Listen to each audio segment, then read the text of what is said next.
굳게 먹었던 마음도 흔들리는 순간이 있습니다. 오늘은 기필코 아침에 일찍 일어나서 운동을 해야지 하다가도 유난히 추운 아침 공기에 이불 속을 파고들다가 결국 더 자버리는 일. 다시는 사람 때문에 울지 않을 거야. 마음 먹었다가도 방심한 틈에 받아버린 상처로 결국 눈물을 흘리게 되는 일. 누구에게도 흔들리지 않겠다고 다짐했지만 슬며시 다가온 다정함에 마음이 약해지는 일. 모든 순간 흔들리며 지내지만 뿌리만 땅속 깊이 자리 잡아 있다면 꺾이거나 부러질 일은 없을 겁니다. 흔들려도 괜찮아요.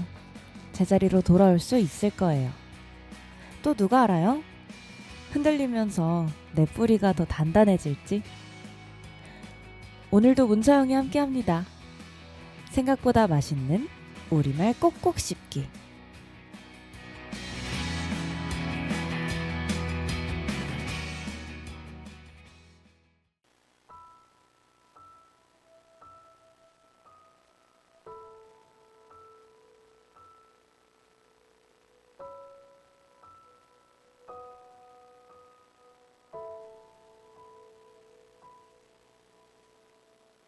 땅은 하늘이 되고 지구가 달을 돌고 옳은 건 다 틀린 게 되고 모든 게 다 제멋대로 움직이고 있어. 시간은 끝없이 영원해지기도 눈 깜짝할 사이에 사라지기도 해. 네가 나타났을 때 전부 뒤바뀐 거야. 뭔가 잘못됐어 단단히 설명할 수도 없이 모든 게 달라진 거야. 너를 처음 본 그 순간 네가 내 이름 불러줄 때 믿어왔던 모든 게 무너진 거야. 내가 왜 이런지 모르겠어.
여러분 안녕하세요.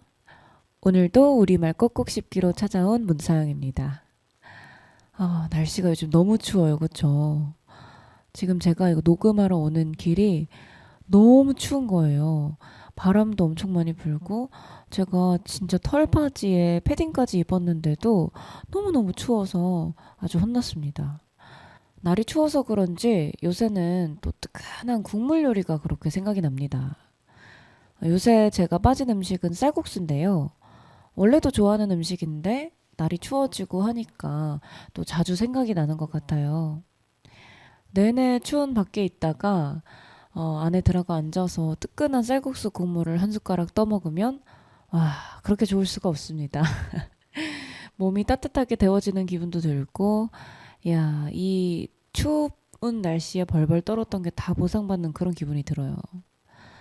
저는 원래 그 쌀국수에 고수 넣어 먹는 걸 그렇게 좋아하지는 않았었는데 요새 제가 쌀국수에 빠졌다고 했잖아요. 그래서 되게 자주 쌀국수를 먹다 보니까 음, 좀 새로운 맛을 이 쌀국수에 더하고 싶다 이런 생각이 들기 시작하는 거예요. 그래서 대부분의 식당들이 쌀국수 식당들이 고수를 이제 선택적으로 고수 달라고 하면 주잖아요. 기본적으로 주지는 않잖아요. 그래서 원래는 그냥 없는 채로 먹다가 하도 먹다 보니까 이제 새로운 맛을 좀 경험해보고 싶다 이런 생각이 들어서 요새는 또 종종 고수를 추가해서 먹곤 합니다. 근데 의외로 괜찮아요. 고수가 또 되게 호불호가 많이 갈리잖아요. 저도 왜 고수를 안 먹는지 너무 잘 알고 있는 사람으로서 저도 안 먹었거든요. 저 입에도 안 댔었어요. 왜 사람들이 고수에 조금 거부감을 느끼는지는 충분히 이해를 하지만 가끔 이렇게 또 한 번씩 먹어주면 괜찮아요. 고수를 고수 맛이 우러난 국물 정도는 나름 뭐 먹을 만한 것 같아요. 그래서 요새는 네, 좀 자주 넣어 먹는 것 같습니다. 또 쌀국수 하니까 생각이 나는데 쌀국수 하면 베트남이잖아요. 제가 친구들이랑 베트남 여행을 갔을 때 먹었던 쌀국수가 와, 요즘도 가끔 그렇게 생각이 나요. 그게 한국에서 먹는 쌀국수도 물론 너무너무 맛있지만 제가 그 베트남에 가서 처음으로 먹었던 쌀국수가 힘줄 쌀국수거든요. 한국에도 힘줄 쌀국수 파는데 물론 있지만 그렇게 자주 보지는 못했거든요. 특정 브랜드에서는 힘줄 쌀국수라는 메뉴가 있어서 저는 그 식당에 자주 가서 먹기는 하는데 웬만한 데서는 힘줄 쌀국수를 그렇게 많이 팔진 않더라고요. 근데 제가 베트남에 갔을 때 되게 그냥 로컬 식당이었어요. 뭐 여행객들이 많지도 않았고요. 저희가 또 그때 되게 늦은 시간에 도착을 해서 열려 있는 식당이 몇 개 없었어요. 그래서 안과 밖도 구분이 잘 안 되는 그런 진짜 노포 식당 같은 데 가서 무슨 메뉴인지도 모르고 베트남어로 적혀 있으니까 모르잖아요.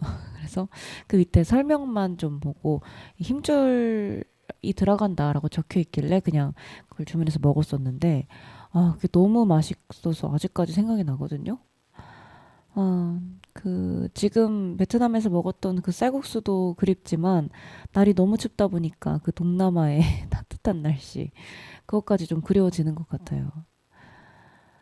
네, 저는 얼마 전에 부산에 다녀왔어요. 음, 시험 보러 간 거였는데 사실 서울에서 부산까지 되게 오래 걸리잖아요. 차표도 비싸고. 그래서 시험 보러 가는 김에 뭔가 좀 여행 삼아 좀 가보자라는 생각을 해서 너무 그냥 시험만 보고 빨리 올라온 게 아니라 한동안 머물면서 여기저기 좀 다녔습니다. 근데 부산이 제가 살면서 몇 번 안 가봤거든요. 지금 이번에 간 게 한 세 번째 정도 됐던 것 같은데, 음, 혼자 가는 건 또 처음이었잖아요. 생각보다 그 부산이 혼자 여행하기가 되게 좋더라고요. 제가 시험 본 곳으로부터 광안리 해변이 그렇게 멀지가 않아서 시험 보자마자 광안리에 가서 좀 오랫동안 그곳에 있었거든요. 광안리 앞에 카페들이 쫙 있어요. 그 중에서 이제 2층, 3층 정도에 있는 카페에 올라가면 광안리 바다가 다 내려다 보이면서 그 통창으로 되어 있어서 또 되게 풍경이 좋거든요.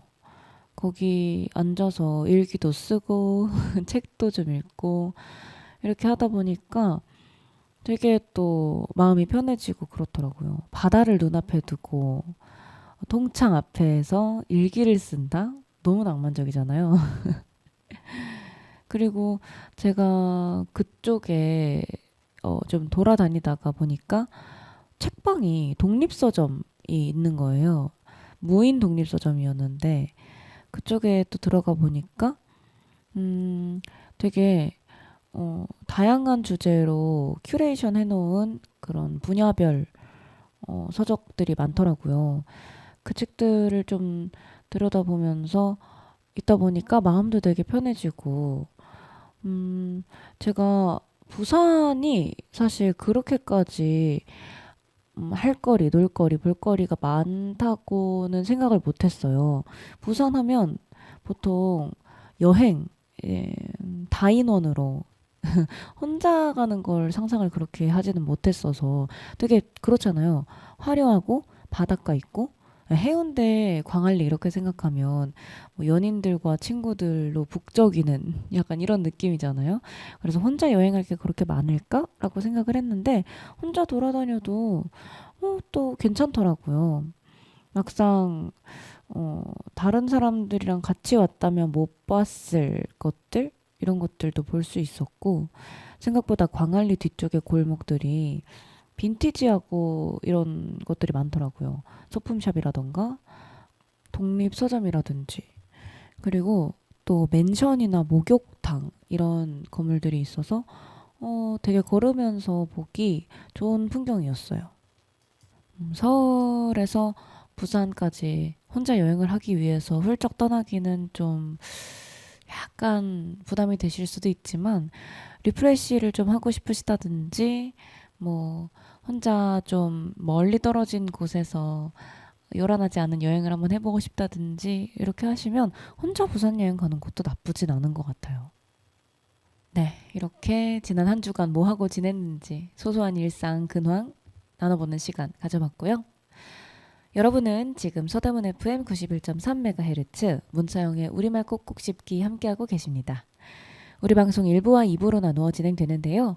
1부 꼭꼭 씹기에서는 오늘 이야기 나눠볼 우리말 단어에 대해서 충분히 생각해보는 시간을 가져보고요.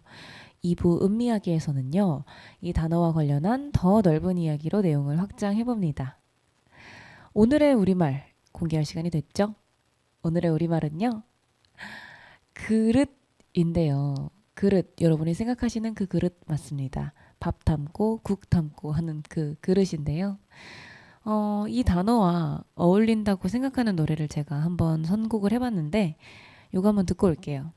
노래 들으시는 동안 여러분도 이 단어의 뜻에 대해서 한번 생각해 보시면 좋을 것 같습니다.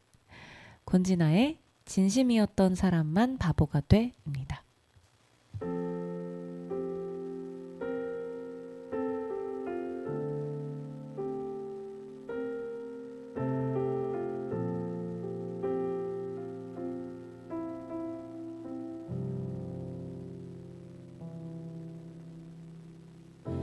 괜한 생각을 했었나 봐. 너를 믿어보겠다고.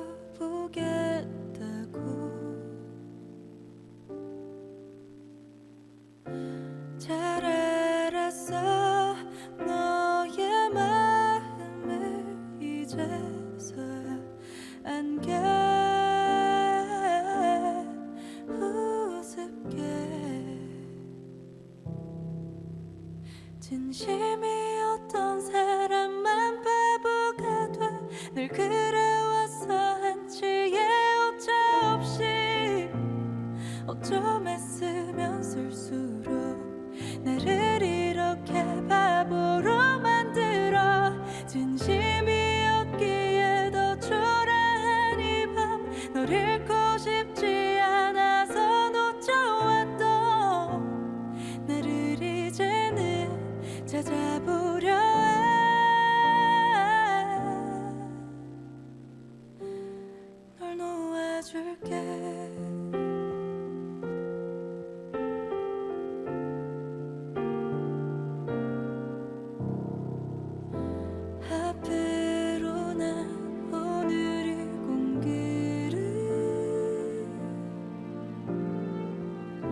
어쩜 애쓰면 쓸수록 나를 이렇게 바보로 만들어 진심이었기에 더 초라한 이 밤 널 잃고 싶지 않아서 놓쳐왔던 나를 이제는 찾아보려 해. 널 믿었는데 같은 꿈을 꾸고 있다 믿었는데 우리가 함께 보낸 시간들 이젠 다 잊어야만 해.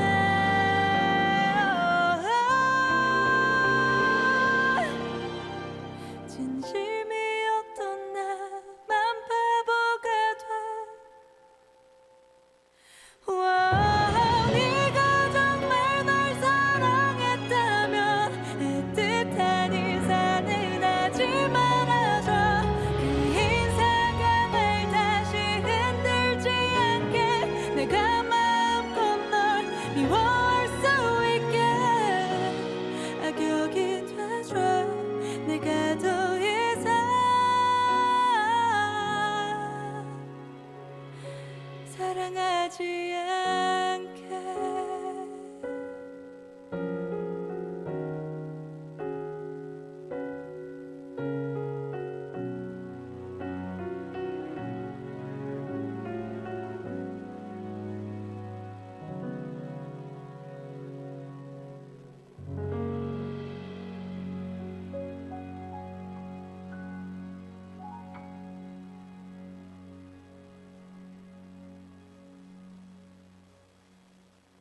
네, 권진아의 진심이었던 사람만 바보가 돼 듣고 왔습니다. 제가 이 노래가 그릇과 관련이 있다고 생각한 이유는요. 어떤 사람한테 진심으로 다가갈 수 있는 능력, 그것도 하나의 사람이 가진 그릇이라고 생각을 했거든요. 진심일 수 있는 사람과 그렇지 못하는, 아니면 그러지 않는 사람과는 그릇 크기부터 다르기 때문에 사실 맞을 수가 없어요. 이 노래에서는 진심이었던 사람만 바보가 돼. 그러니까 나는 진심이었는데 너는 진심이 아니어서 진심이었던 내가 나만 바보가 됐다. 이런 말을 하고 있는 거잖아요. 사실 그런데 바보는 내가 아니라 진심이지 못했던 그 사람인 거예요.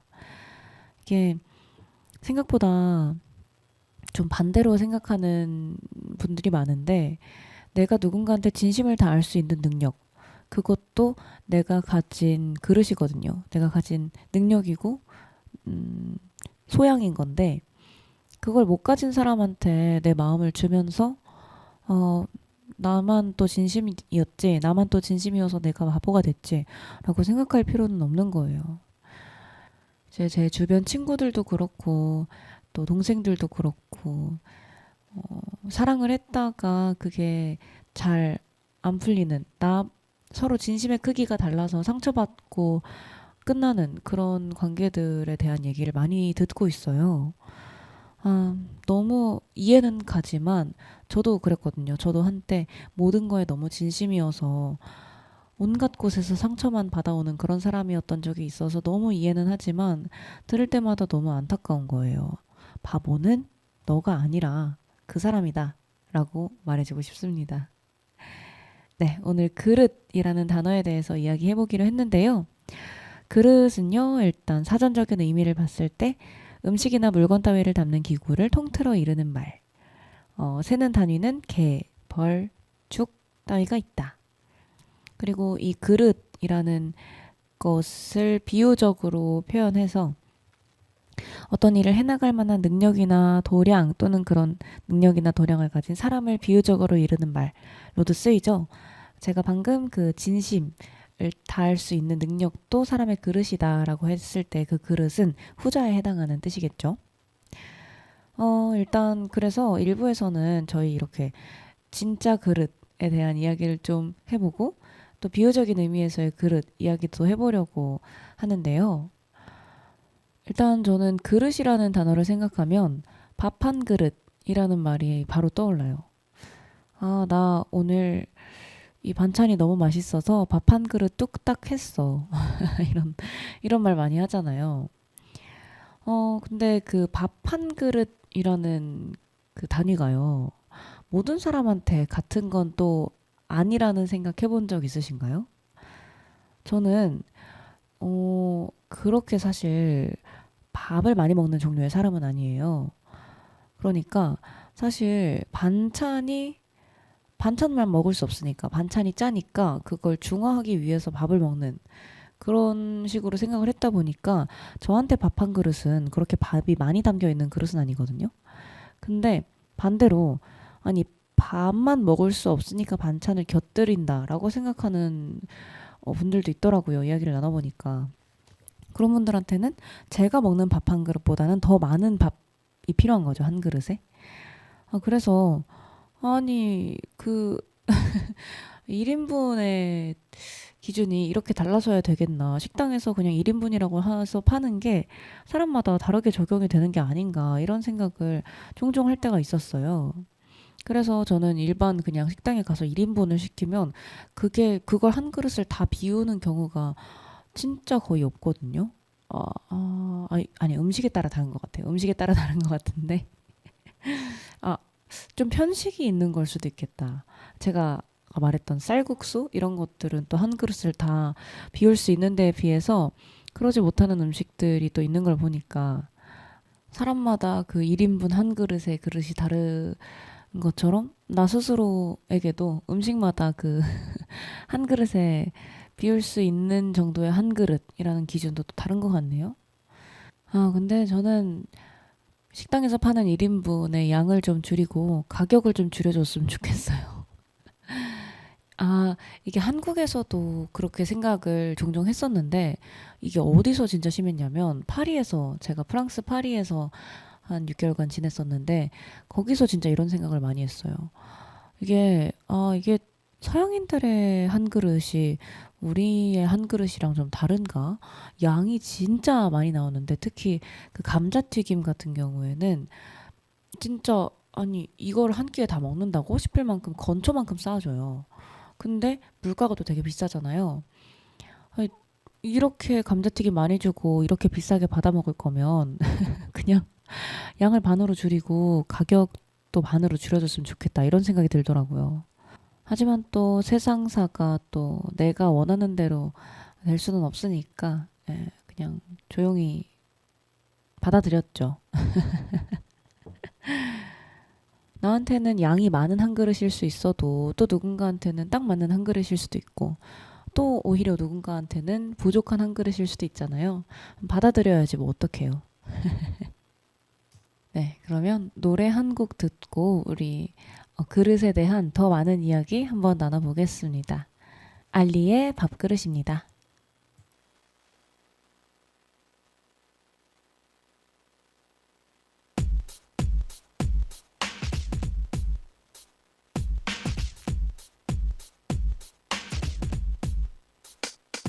자만하는 게 미덕이라 생각했어.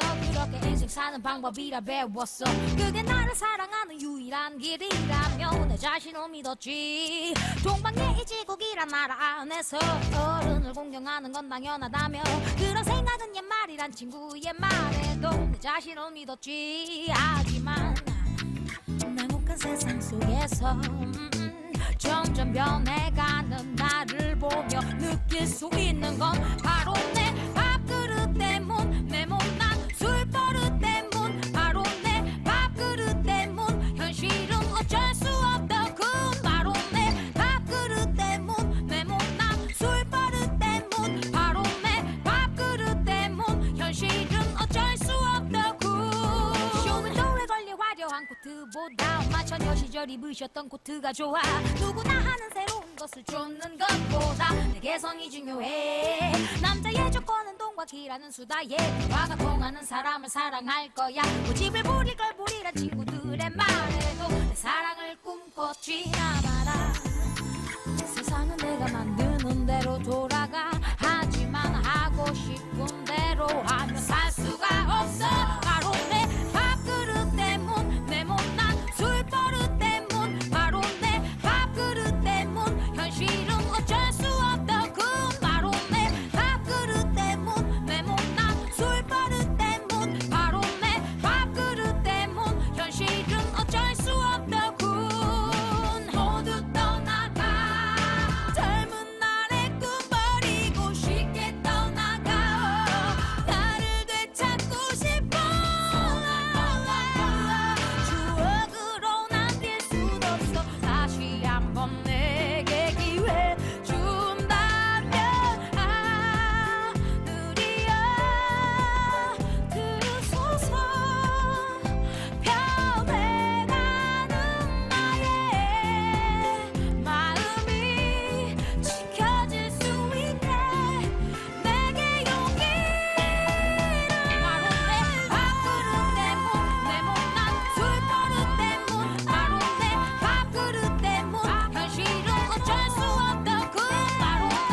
이하이의 밥그릇 듣고 왔습니다. 그릇이라는 단어를 생각했을 때 또 이런 말도 있잖아요. 밥그릇 싸움이다. 자기 밥그릇은 자기가 지켜야 된다. 이런 말도 하잖아요. 저는 진짜 어렸을 때부터 그런 말 진짜 많이 들었어요. 부모님한테. 이거 다 밥그릇 싸움이고 네 밥그릇은 네가 지켜야 된다. 근데 저는 왜 항상 그게 그렇게 어려웠는지 모르겠어요. 내 밥그릇은 내가 지켜야 된다라는 의미는 내 권리는 내가 스스로 찾을 줄 알아야 하고 다른 사람한테 너무 많이 양보하느라 내 권리를 지키지 못하거나 내 것을 많이 지키지 못하면 안 된다라는 뜻이잖아요. 어렸을 때는 그게 왜 그렇게 어려웠는지 모르겠어요. 그냥 누가 너 내 거 가져가겠다 그러면 그래 하고 뺏기는 타입이었어요. 그리고 조금 더 컸을 때 또 사실은 내 밥그릇을 지키겠다고 내가 이제 악을 쓰고 하는 게 뭔가 좀 이기적인 것 같은 기분도 들고 우리 양보가 중요하다는 거 되게 많이 배우면서 살잖아요. 저는 그걸 너무 체화를 많이 한 거죠. 그러니까 이게 그런 거예요. 언제나 다른 사람을 위해서 배려하고 양보하고 희생해야 한다라고 배우면서 반대로 내 밥그릇은 또 내가 지킬 줄 알아야 한대. 이게 되게 서로 상충되는 말이잖아요.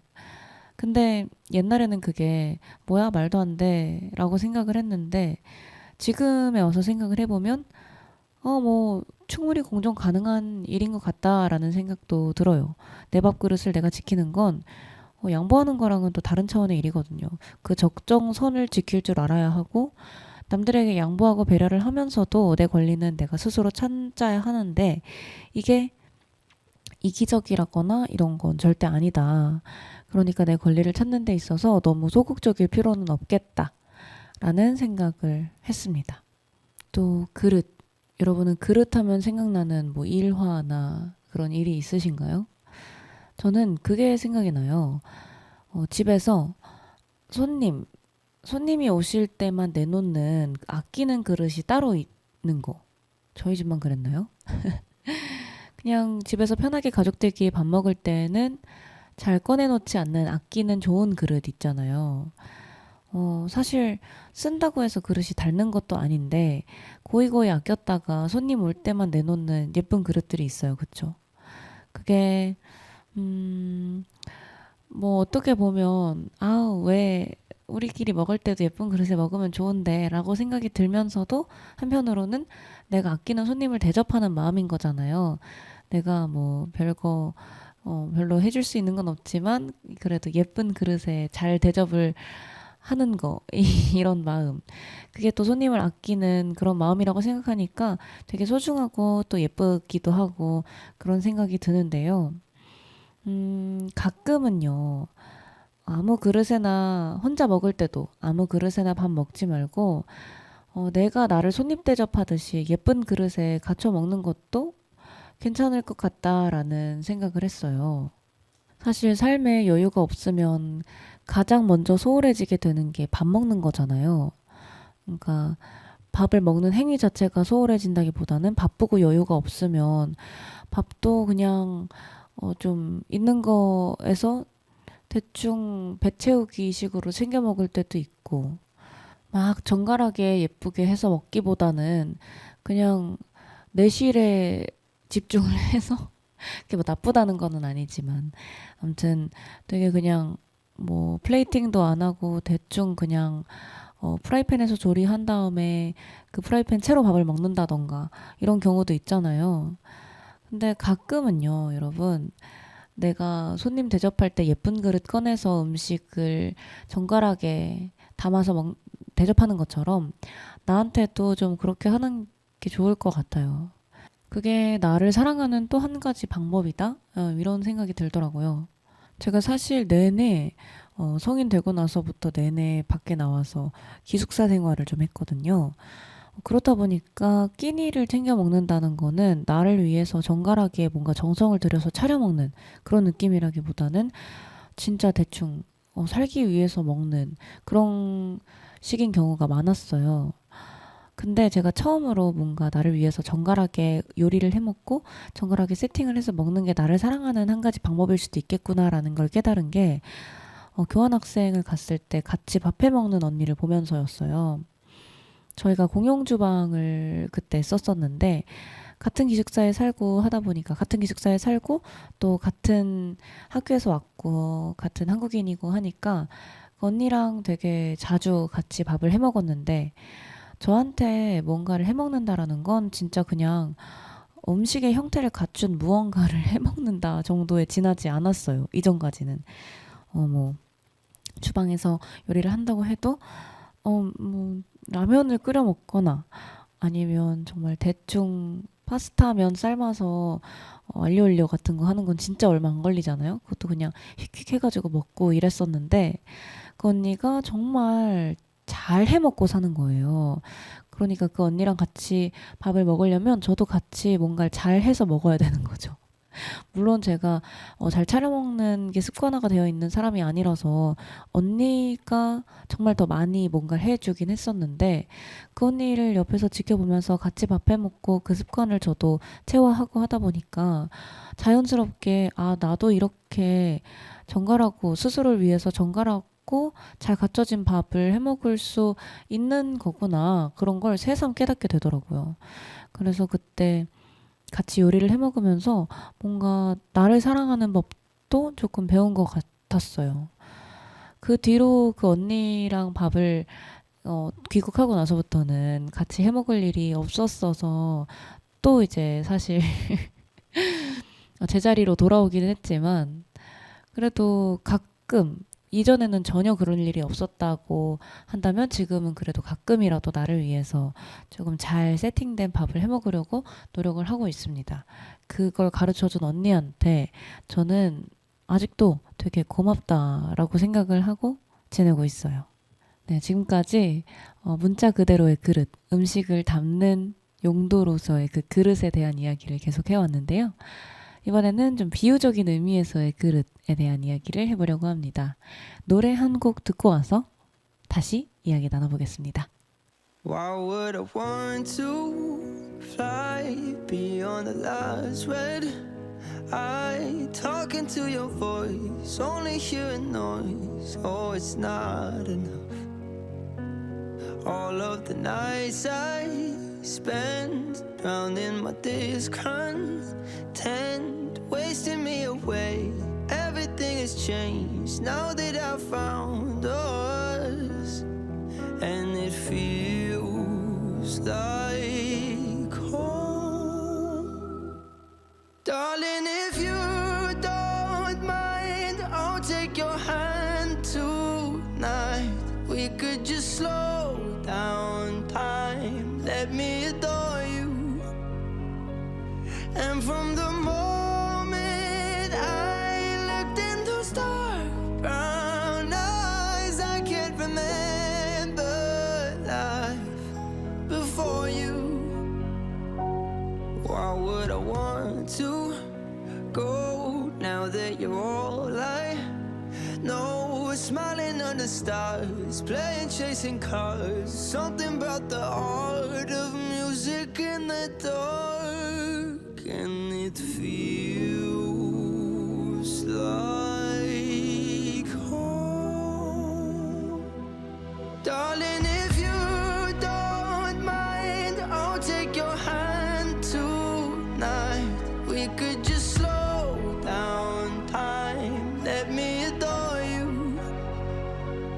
And from the moment I looked in those dark brown eyes, I can't remember life before you. Oh, before you.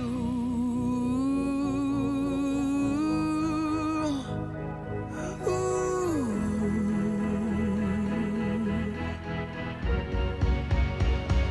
I bet I was lost in a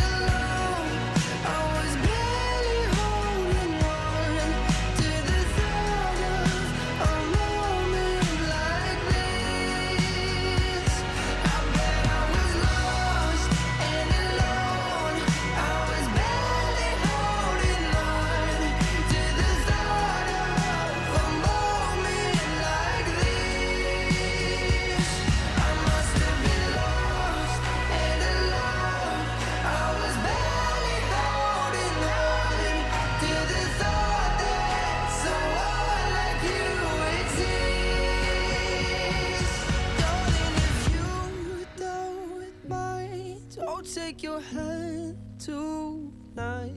We could just slow down time. 네, 벤슨분의 Before You 듣고 왔습니다. 여러분은 지금 서대문 FM 91.3MHz 문사영의 우리말 꼭꼭 씹기 듣고 계십니다. 저희 오늘 그릇에 대한 이야기 하고 있는데요. 지금까지는 정말 그냥 그 음식을 담는 그 그릇에 대한 이야기를 해왔는데 아무래도 사람 됨됨이를 그릇이라고 비유적으로 표현을 하기도 하잖아요. 그릇이 큰 사람이 되어야 한다. 이렇게 이야기를 하잖아요. 저는 어렸을 때 아빠가 이런 말씀을 정말 많이 해주셨어요. 너는 지금 그릇을 만드는 시기에 있는 거야, 서영아. 세상에는 귀하고 좋은 것들이 정말 많거든. 살아가면서 걷다 보면 길가에 줍고 싶은 보석이 정말 많을 거야. 그런데 그때 서영이가 가지고 있는 그릇이 너무 작거나 아니면 입구가 너무 좁거나 충분히 튼튼하지 않으면 그때 주워 담고 싶은 그 보석들을 충분히 양껏 주워 담을 수 없을 것 아니야? 그러니까 지금 어렸을 때는 그 그릇을 만드는 과정에 있는 거다. 그렇게 말씀을 하셨어요. 어렸을 때부터 크고 넓은 그릇을 만들어 놓아야 나중에 줍고 싶은, 주워 담고 싶은 보석이 있을 때 실패하지 않고 넣을 수 있는 거라고. 정말 맞는 말인 것 같아요. 사실 제가 아직은 그렇게까지 주워 담은 보석이 많은 사람은 아니지만 그래도 어렸을 때 저는 그릇을 되게 열심히 만들었거든요. 뭐 공부도 그렇고 인격도 그렇고 책도 정말 많이 읽고 친구들이랑 이렇게 저렇게 부딪히고 또 교류하고 하면서 배려하는 법, 또 내 권리 지키는 법 이런 것도 정말 열심히 연습하고 수련하면서 지냈고요. 그러다 보니까 제가 성인이 돼서 이런저런 일들에 부딪힐 때도 충분히 나를 지킬 수 있을 정도의 힘은 언제나 가지고 있었고 어디 좋은 데 나가서 귀한 것들을 많이 봤을 때 그거를 내 것으로 만들 수 있는 그런 힘도 사실 그릇이 컸기 때문에 주워 담을 수 있는 것들이었을 거 아니에요. 이쯤 되면 이런 생각을 하게 됩니다. 그 그릇은 언제까지 키울 수 있는 걸까? 어렸을 때 만들어 놓는 게 최종 단계의 그릇인가? 근데 저는 아빠는 어렸을 때 그렇게 말씀하셨어요. 어렸을 때 만들어 놓은 그릇이 평생을 좌우한다. 그런데 저는 아닌 것 같아요. 아빠의 논리에 도전하는 딸 어떤가요? 저는 어렸을 때 그게 완성이 되는 건 아닌 것 같고 충분히 내가 얼마나 노력하고 수련하느냐에 따라서 그릇은 언제까지든 키울 수가 있는 것 같아요. 다만 이 개념을 이해하고 있어야 되겠죠? 귀한 걸 받아들이려면 세상에 좋은 것들을 받아들이려면 내 그릇이 충분히 커야 된다라는 개념을 인정하고 받아들일 수 있는 사람이어야 그릇을 키울 수 있는 그런 포용력도 생기는 걸 거 아니에요. 그런데 반대로요. 내 그릇이 충분히 커야 세상에 좋은 것들을 많이 받아들일 수 있다라고 얘기를 했지만 반대로 나를 담는 집단이 나를 담기에 충분히 큰 그릇이 아닐 수도 있다는 것도 항상 생각을 해야 돼요. 제가 언젠가 여행을 갔다가 너무 넓고 예쁜 풍경을 마주한 거예요. 이게 너무 믿을 수 없을 만큼 예쁘고 되게 크고 웅장하고 그래서 이걸 꼭 카메라에 담고 싶었어요. 그런데 제가 그 풍경을 찍으려고 휴대폰 카메라를 딱 올려두니까 정말 이 넓은 부분에 극히 일부분밖에 담기지가 않는 거예요. 아무리 그 동영상으로 넓은 범위를 찍으려고 노력을 해봐도 너무 풍경이 넓고 예쁘니까 이게 카메라에 담기는 손바닥만한 휴대폰 카메라에 담기는 한계가 있더라고요. 똑같은 거죠. 내가 정말 충분히 큰 사람이고 대단한 사람인데 나를 담는 집단이 충분히 크지 않으면 당연히 힘들 수밖에 없어요. 그 작은 그릇에 나를 구겨 넣어야 하니까. 그게 집단에서도 그럴 수도 있고요. 사람한테서도 그럴 수 있죠. 나는 상대방을 충분히 배려하고 포용해 줄 수 있을 만큼의 큰 마음을 가진 사람인데 상대방의 그릇이 작다면 거기에 내가 나를 구겨 넣으려고 그렇게 애쓸 필요는 없는 거예요. 저는 그런 생각을 굉장히 많이 했어요. 내가 무언가 안 맞는 옷을 입고 애쓰고 있다라는 생각이 좀 들면 그게 내가 부족해서가 일 수도 있죠. 당연히 내가 부족해서인지 먼저 돌아봐야겠죠. 근데 아무리 찾아봐도 나한테서 부족한 구석이 보이지 않는데 왜 이렇게 내가 좀 힘들지? 라는 생각이 들면 나를 담고 있는 집단 혹은 나를 대하는 상대, 그 사람의 그릇이 충분히 크지 않은지 좀 생각을 해볼 필요는 있는 것 같아요. 그러니까 나를 담을 그릇이 되지 않는 집단과 사람한테 너무 그렇게 마음 상하거나 상처받을 필요는 없다. 여러분 충분히 큰 사람이니까 너무 걱정할 필요 없다라는 이야기를 해드리고 싶었습니다. 네, 지금까지 그릇에 대한 이야기 계속 해오고 있고요. 저희 노래 한 곡 듣고 2부로 넘어가 보도록 하겠습니다.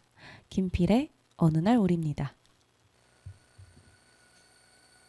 벌써 오래 까맣게 잊혀진 채 살아 낡은 소매와 지친 어깨로 매일 반복된 곳에 다신 물을 뜨겁게 사랑한 기억들로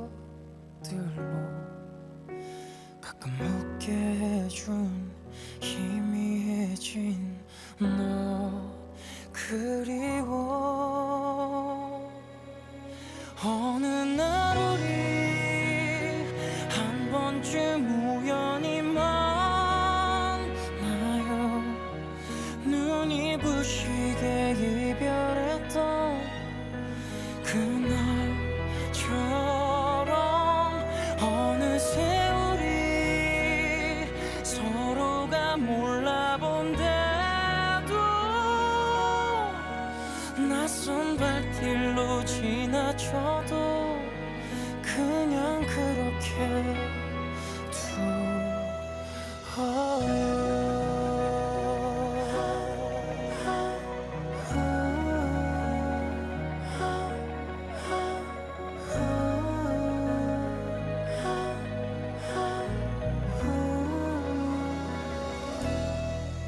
다신 모두 차갑게 사라진 꿈이지만 조금 어렸었던 부족했던 나 아쉬워 어느 날 우리 한 번쯤 우연히 만나요 눈이 부시게 이별했던 그날처럼 어느새 우리 서로가 몰라본데도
네, 김필의 어느 날 우리 듣고 왔습니다. 꼭꼭 씹은 우리말, 입안에서 굴려보며 맛을 음미할 시간이죠. 2부 음미하기 시작합니다. 1부에서는 우리 그릇에 대한 여러 가지 이야기 나눠봤어요. 음식을 담는 그 문자 그대로의 그릇에 대한 이야기도 계속 해봤고요. 사람 됨됨이를 비유적으로 표현하는 말로서의 그릇에 대해서도 이야기를 해봤습니다. 2부에서는요. 우리 그릇이라는 단어가 등장하는 그릇을 주제로 한 시를 한 편 읽고요. 그것에 대해서 또 이런저런 이야기 나눠보는 시간을 한번 가져보겠습니다. 제가 오늘 소개해드릴 시는요. 정일근 시인의 어머니의 그릇입니다. 제목은 그릇이 아니라 어머니의 그릇인데요. 왜 그릇이 아니라 그릇인지 한번 시를 보면서 살펴보겠습니다. 어머니의 그릇, 정일근. 어머니는 그릇이라 쓰고 읽으신다. 그릇이 아니라 그릇이 바른 말이지만 어머니에게 그릇은 그릇이다. 물을 담아오신 어머니의 그릇을 앞에 두고 그릇 중얼거려 보면 그릇에 담긴 물이 편안한 수평을 찾고 어머니의 그릇에 담겨졌던 모든 것들이 사람의 체온처럼 따뜻했다는 것을 깨닫는다. 나는 학교에서 그릇이라 배웠지만 어머니는 인생을 통해 그릇이라 배웠다. 그래서 내가 담는 한 그릇의 물과 어머니가 담는 한 그릇의 물은 다르다. 말 하나가 살아남아 빛나기 위해서는 말과 하나가 되는 사람이 있어야 하는데 어머니는 어머니의 삶을 통해 말을 만드셨고 나는 사전을 통해 쉽게 말을 찾았다. 무릇 시인이라면 하찮은 것들의 이름이라도 뜨겁게 살아있도록 불러주어야 하는데 도톰한 개정판 국어사전을 자랑처럼 옆에 두고 서정시를 쓰는 내가 부끄러워진다. 네, 그릇을 그릇이라고 말씀하시는 어머니를 보고 느낀 점을 시인이 이렇게 표현을 했는데요. 사실 그릇이라는 말은 그릇 말이잖아요. 정답에서는 조금 벗어난 말일지 몰라도 어머니는 일평생을 그릇을 그릇이라고 읽고 쓰면서 지내오셨는데 우리가 국어사전에서 국어사전을 바탕으로 봤을 때는 틀린 말이라고 생각할 수 있지만 어머니의 삶에서는 그게 정답인 거고 그릇을 그릇이라고 부르면서 우리들을 키워오신 그 시간은 정답이잖아요. 저는 이 시를 읽으면서 할머니가 생각이 많이 났어요. 저희 할머니는 옛날 분이시고 아무래도 그러니까 자기만의 뚜렷한 이런 고집이 있으세요. 어찌됐든 간에 정답이 아닌 일일지라도 정답이 아닌 단어일지라도 본인이 맞다고 생각하시는 대로 생각하고 또 그걸 어떻게 보면 좀 고집을 부리시는 그런 경향이 좀 있지만 이 시를 읽으면서 그런 생각이 들더라고요. 내 기준에 맞춰서 물론 이제 과학적으로 진짜 사실 있는 그대로를 봤을 때 그게 틀린 걸 수도 있지만 한낱 20년 조금 넘게 살아온 내가 학교에서 배웠다는 이유로 그게 틀리다고 함부로 얘기할 수 있을까? 할머니 인생에서는 그게 정답인 거잖아요. 그 시간 안에 저를 키워오신 시간도 들어있는 거고요. 예를 들어서 우리 할머니는 아직까지도 방문을 닫고 선풍기를 틀고 자면 위험하다고 생각을 하세요. 과학적 근거가 전혀 없는 말이잖아요. 선풍기 틀고 방문 닫고 자면 뭐 어때요? 뭐 이게 과학적 근거가 없는 일인데 할머니는 일평생 그렇게 생각하고 사셨고 그렇게 저를 키우셨어요. 방문 닫고 선풍기 틀어서 재우면 애가 어떻게 될까 하는 걱정에 자다가도 선풍기 켜 있는 걸 보면 끄시고 그게 할머니가 저를 아끼신 방법이잖아요. 아, 이게 틀렸다고 내가 함부로 이야기할 수 있을까라는 생각을 이 시를 읽으면서 했습니다. 어디선가 이런 말을 본 적이 있거든요. 우리네 부모들이 촌스럽다 뭐라 하지 말아라. 그분들은 우리를 키워내느라 시대의 변화를 쫓아가지 못한 분들일 뿐이다. 정말 맞는 말인 것 같아요. 거인의 어깨 위에서 난쟁이란 말이 있는 것처럼 우리 부모님들이 시대의 변화를 쫓아가는 걸 포기하고 우리들을 키워내셔서 우리가 시대의 변화를 쫓아가는 사람이 되었는데, 우리가 그렇다고 해서 시대를 쫓아가지 못한 부모님의 멈춰있는 시간을, 또는 약간은 촌스러운 단어들을 틀렸다 라고 이야기하는 건 지극히 자기중심적인 이야기일 수 있겠다. 네, 정일근 시인의 어머니의 그릇이었습니다. 네, 이렇게 오늘 그릇에 대한 이런저런 이야기, 또 시까지 살펴봤는데요. 즐거우셨나요? 저는 즐거웠습니다. 이렇게 오늘 방송 한번 마쳐보도록 하겠습니다. 오늘도 끝까지 함께 해주셔서 정말 고맙습니다. 우리 청취자 여러분 모두 행복한 한 주 보내시고요. 저는 다음 주 이 시간에 다시 찾아뵙겠습니다.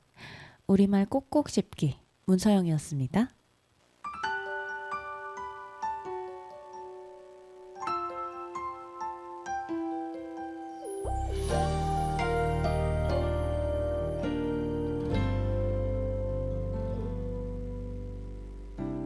너와 나란히 걷다가 갑자기 가슴이 시려 발장을 꼈어. 좋은 사람이라는 말, 그 말을 들은 날 하루 종일 우울했어. 우리 둘은 친구 같아서 잔잔해서 아무 일 없을 거라고 얘기하던 너에게 말할까. 좋아하고 있다고 더는 늦지 않게 말해볼까.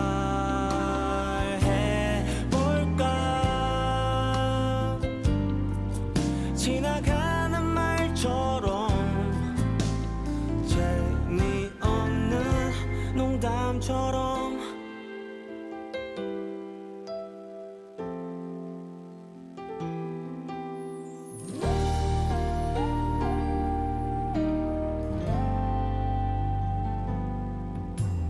아무 생각도